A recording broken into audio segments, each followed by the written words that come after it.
ব্যাংকের থেকে যখন আমরা কোনো লোন নেই তখন কিন্তু ব্যাংকে আমরা একটা আমোক্তানামা দলিল করে দিই। অর্থাৎ ব্যাংকের পরিশোধ লোন যদি আমরা পরিশোধ করতে না পারি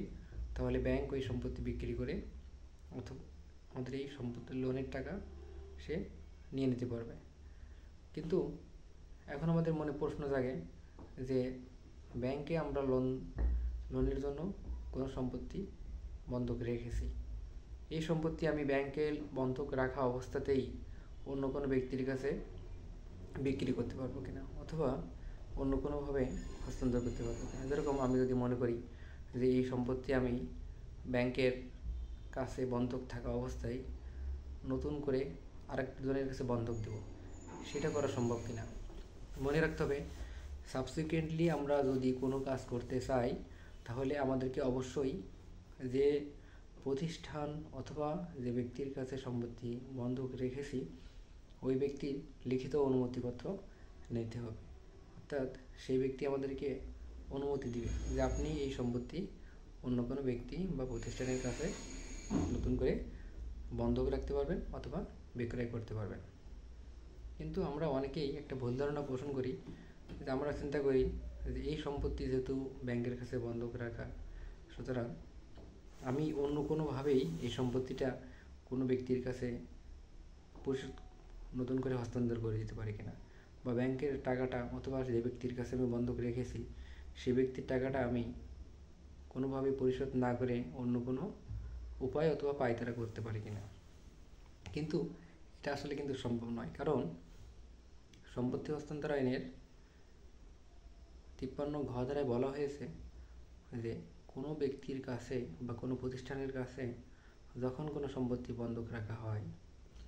সেই সম্পত্তি বন্ধক থাকা অবস্থায় নতুন করে কোনো ব্যক্তির কাছে বন্ধক দেওয়া যাবে না, ক্রয় করা যাবে না, বায়না চুক্তিপত্র করা যাবে না অথবা অন্য কোনো উপায়ে সেটা হস্তান্তর করা যাবে না। এখন আমরা যদি মনে করি ঠিক আছে আমরা ব্যাংকের টাকা পরিশোধ করে দিলাম, পরিশোধ করে দিয়ে হস্তান্তর করব, সেটা সম্ভব কিনা বা সেটা বিক্রয় করবো কিনা, সম্ভব কিনা। মনে রাখা প্রয়োজন সেই সম্পত্তিও আমরা বিক্রয় অথবা অন্য কোনো ব্যক্তির কাছে হস্তান্তর করতে পারবো না যদি না আমরা রিডেমশন মর্টগেজ অর্থাৎ বন্ধক উদ্ধার দলিল আমাদেরকে করে নিতে হবে, যেটাতে রিকনভেন্স করে দেবে প্রপার্টি। অর্থাৎ প্রপার্টি আমরা যখন কোনো ব্যাংকের কাছে বন্ধক রাখি অথবা অন্য কোনো উপায়ে ব্যাংকের কাছে আমরা হস্তান্তর করি তখন ওই প্রতিষ্ঠান কিন্তু সেটার একচ্ছত্র মালিকানা ভোগ করে। অর্থাৎ আমরা যদি মনে করি এই সম্পত্তি আমরা অন্য কোনো ব্যক্তির কাছে হস্তান্তর করবো এখন, তাহলে আমাদেরকে অবশ্যই তাদের কাছ থেকে বন্ধক উদ্ধার দলিল নতুন করে নিতে হবে এবং সেই দলিলে আমাদের কত টাকা বন্ধক ছিল,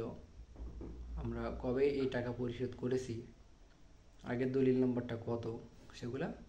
উল্লেখ করতে হবে। লোন পরিশোধ হয়ে যাওয়ার পরে আমাদেরকে অর্থাৎ আমরা ব্যাংকের কাছে বন্ধক রাখছিলাম, একটা দলিল হলো, ব্যাংকের কাছে একটা মোক্তানামা করে দলিল করে দিয়েছিলাম, আমোক্তানামা দলিল, সে একটা দলিল হলো। নতুন করে যখন ব্যাংকের টাকা পরিশোধ করব তখন ব্যাংকের থেকে আমি আমোক্তানামা দলিলটা বাতিল করতে হবে এবং নতুন করে রিডেমশন অর্থাৎ বন্ধক উদ্ধার দলিল, এই দুটো দলিল আমাদেরকে করে নিতে হবে এবং অবশ্যই সেটা রেজিস্ট্রি করতে হবে, কারণ রেজিস্ট্রি দলিল না করলে আমাদের এই দলিলের কোনো ধরনের মূল্য থাকবে না এবং সংশ্লিষ্ট ব্যাংক থেকে এবং সংশ্লিষ্ট ব্যাংকারের স্বাক্ষর, ম্যানেজারের স্বাক্ষর সেই দলিলে থাকতে হবে এবং তিনি সাক্ষী হিসেবে সেই দলিলে অবশ্যই স্বাক্ষর করবেন। তাহলে আমরা স্পষ্টভাবে বুঝতে পারলাম যে বন্ধককৃত সম্পত্তি কোনোভাবেই ওই বন্ধকদাতার লিখিত অনুমতিপত্র ব্যতীত অন্য কোনোভাবেই হস্তান্তর অথবা অন্য কোনো উপায়ে সেটার স্বার্থ ট্রান্সফার করা যাবে না।